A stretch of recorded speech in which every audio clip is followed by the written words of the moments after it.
pessoal, nós iremos resolver esse exercício e a gente vai fazer isso em duas partes. A primeira parte é determinar a posição do centroide de área, que nesse caso seria a área composta, né, por dois retângulos. E num segundo momento nós calcularemos o momento de inércia. No segundo instante calcularemos o momento de inércia tanto com relação ao eixo X quanto ao eixo Y, tomando como referência a posição do centroide, que nós calcularemos agora, tá?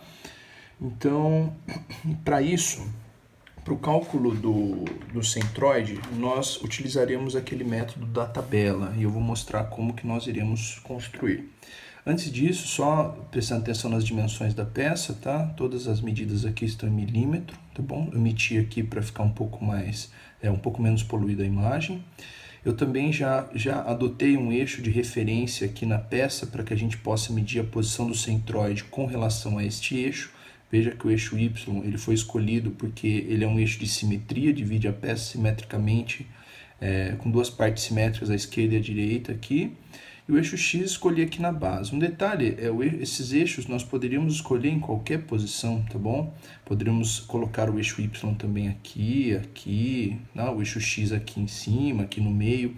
É importante escolher os eixos X e Y para referência da posição do centroide, em um lugar onde você tem as cotas indicadas com relação a esses eixos. Então, por exemplo, perceba que o eixo X ele tem uma cota, o início da cota aqui que marca 60 na vertical ascendente, ele tem como início o eixo X, tá? Então, se você escolhe o eixo X passando por uma posição, por exemplo, essa onde eu estou mostrando minha caneta, veja, você não tem uma referência de medida na cota aqui, o que dificultaria bastante o processo, ok? Então, para que a gente possa fazer o método do centroide, nós primeiro faremos a divisão dessa área em duas partes, tá? Como é uma área composta, é um T, né? Na verdade, seria uma peça com perfil em T. Nós iremos dividir ele assim, ó. Então,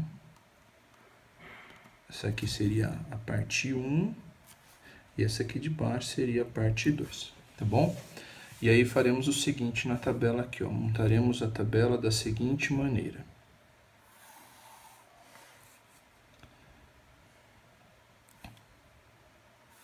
Vamos ver se aqui vai dar.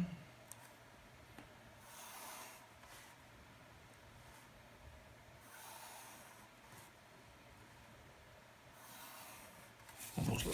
Deixa eu fechar aqui e depois vou mostrar como que nós iremos dividir a tabela. Nessa primeira coluna aqui, nós iremos escrever assim, ó, parte tá? Ou peças, tá?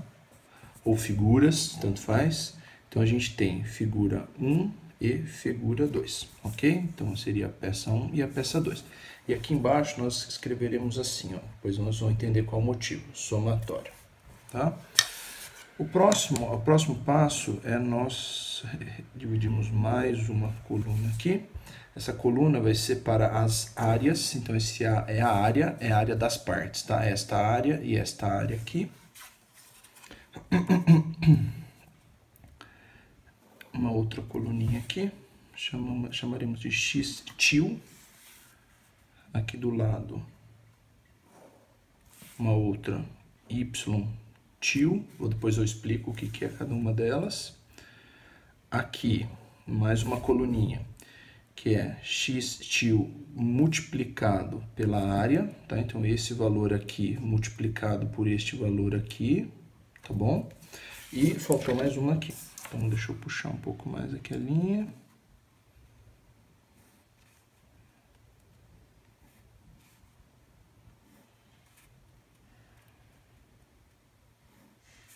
Aqui.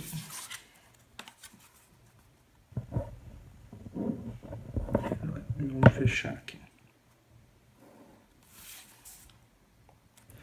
E essa aqui, essa última coluna, Y til vezes A.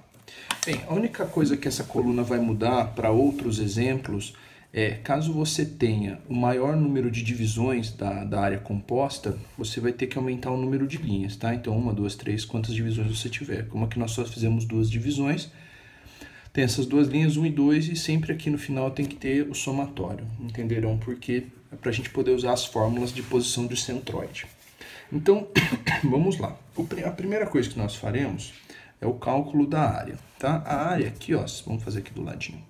A área para a figura 1, como é um retângulo, é a base dele vezes a altura. Então, veja, a base é 40 aqui, mais 40 no centro, então 80, multiplicado pela altura, que é 20. Então, daria uma área de... Vou fazer aqui não, só para a gente confirmar, né? Não precisa fazer um calculador, mas só para a gente ver. 80 vezes 20, tá? 1.600. Então, 1.600 milímetro quadrado, ok? Área 2. Deixa eu apenas colocar aqui para carregar o meu celular, senão vai acabar a bateria. Pronto. Agora a área 2 seria, ó, a altura, 60, né? Pela base, 40. Então, 60 vezes 40, igual. Vou fazer a conta aqui também, só para confirmar, logicamente.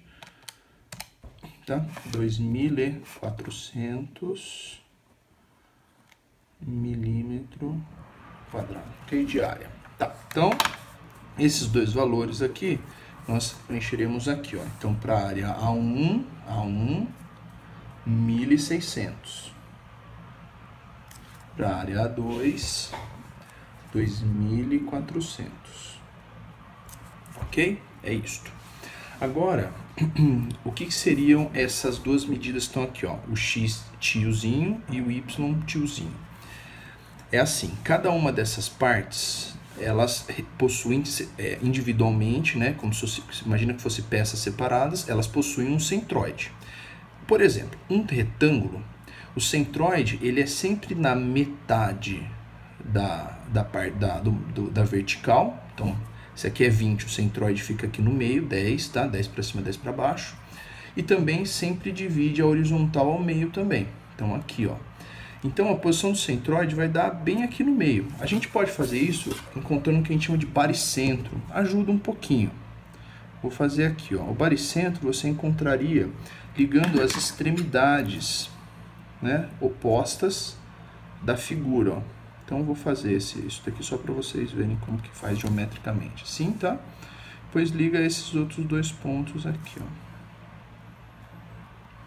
Ele ajuda a gente a posicionar geometricamente a posição do centroide aqui no retângulo, tá? Então, aqui, ó, bem nesse pontinho aqui, nós teríamos a posição do centroide de área, vamos chamar de C1, ok?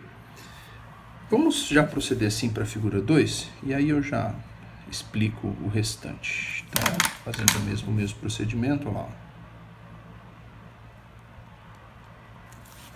Aqui o baricentro, para a figura 2, para a parte 2, opa. Sim. Assim, tá? E aqui nós teríamos, então, a posição do centroide, por aqui em cima, aqui lá, C2, bom? Agora bem, o que seria esse valor, né? O x tio e o y tio para as partes 1 e 2. Esse x tio, ele é para nós a distância do centroide da área até o eixo de referência, x e y. Lembrando que eles são eixos arbitrários, poderiam ser adotados em outros lugares, tá?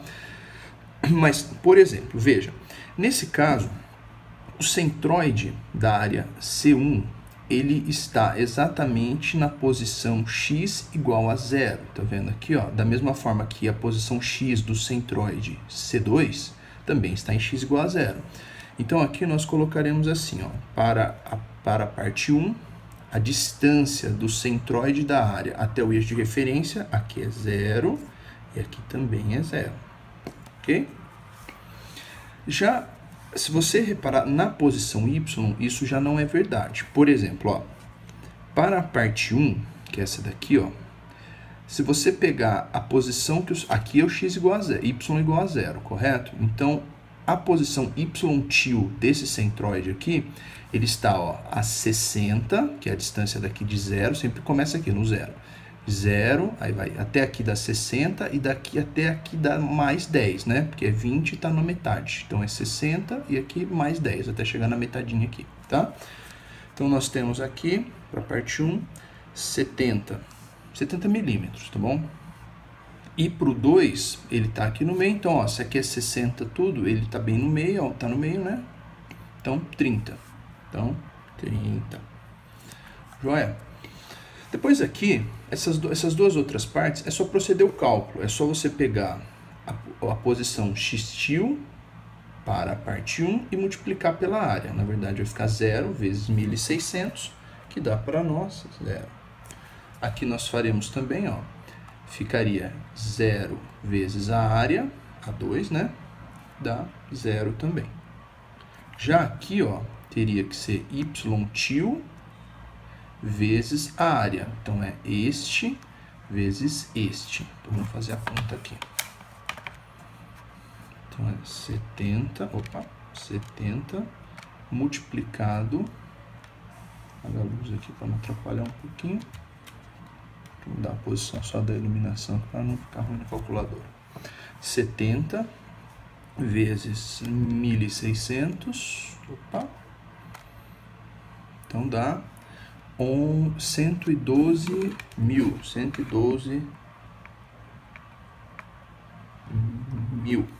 ok? Vamos proceder com o cálculo também agora aqui para a segunda peça. Então, ficaria assim, ó, x-til, né? 30 vezes 2.400. Dá 72 mil. Ok? Então tá bom. Agora, nós temos que proceder fazendo o somatório. Um detalhe, esses daqui não são necessários, depois vamos ver por quê. Mas precisamos fazer o somatório para a área e o somatório para esse produto aqui, para essa multiplicação. Então vamos lá, ó. O somatório da área, 1.600 mais 2.400. Então, aqui vai dar 4.000. Ok? Aqui basta somar, tá? Então, soma esses dois aqui. E aqui vai dar 112 mil mais 72 mil. Olha lá. 184 mil. Joia, tá? Então, aqui determinamos aqui o somatório, tá? Agora, por que a gente faz isso? Porque assim, ó, a fórmula para determinar a posição do centroide da figura composta, ou seja, composta aqui nessa por duas partes, seria esta daqui, ó, para determinar a posição do centroide, XC, tá? Então, é a posição X do centroide. Nós iremos escrever da seguinte maneira: somatório de x-til vezes A dividido pelo somatório das áreas. Vamos fazer esse cálculo para vocês verem, ó. Somatório de x-til vezes A, é 0. Então, aqui ficaria aqui no numerador 0. E o somatório das áreas, 4.000. Que eu coloquei, né? Lógico, mas 0 dividido por 4.000 equivale a 0 para nós, ok?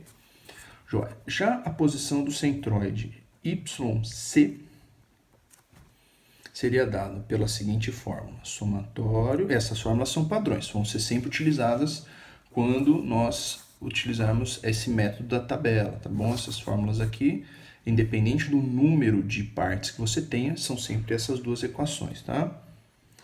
Y-til vezes A dividido por somatório da área, tá? Então, aqui, ó, ficaria, ó, somatório de Y-til vezes A, 184.000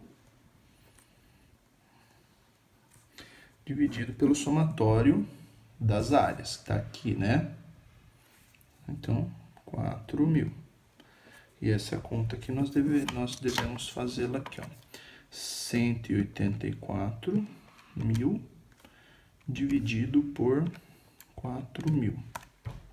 46. 46, agora vamos pôr a unidade, milímetro aqui, também é milímetro. Agora vamos voltar para a figura para que a gente entenda isso, ó. Ele está dizendo para a gente o seguinte, tomando como referência este eixo que a gente adotou para medir a posição do centroide, o centroide com relação ao eixo X está na posição 0, ou seja, está exatamente aqui, onde x vale 0. Aqui é x igual a 0, x positivo, x negativo, tá? Então, ele se encontra exatamente em cima dessa linha. Agora, ele pode estar em qualquer posição aqui em y, ou seja, na vertical aqui. Essa posição é essa daqui para nós, ó, 46. Então, tomando aqui a referência 0, 0, tá? Então, essa aqui é a referência para nós, 0, 0, x0, y0. Estamos em x igual a 0, mas com y em 46 milímetros. Ou seja, eu vou fazer um desenho aqui assim, ó, só para a gente entender. Aqui eu vou colocar a mão livre, não vou fazer uma medida muito precisa, tá? Aqui é 60, aqui é 30. Então, se nós estamos a 46, nós estamos mais ou menos aqui assim, né? Na metade dessa parte aqui, ó, tá? Então, nós podemos dizer que esse ponto, aproximadamente aqui, né, geometricamente falando, é a posição do centroide diária da figura composta, tá? Então, e ele se encontra, se nós colocarmos a cota aqui para deixar preciso isso, agora sim, ó, colocando a cota, nós podemos dizer que esse centroide se localiza sobre o eixo Y, sobre o eixo vertical, a 46 milímetros do eixo de referência que está aqui embaixo. Bem, é isso, gente. Esse exercício foi um exercício bem simples, né? Você pode aplicar esse método para qualquer figura composta, a partir do ponto que ela possa ser dividida em áreas ou em figuras conhecidas, como retângulos, triângulos, trapézios e tal, ok? Fazendo isso, basta você usar esse método da tabela e depois usar as fórmulas para posicionar o centroide em X e em Y. Espero que tenha ajudado.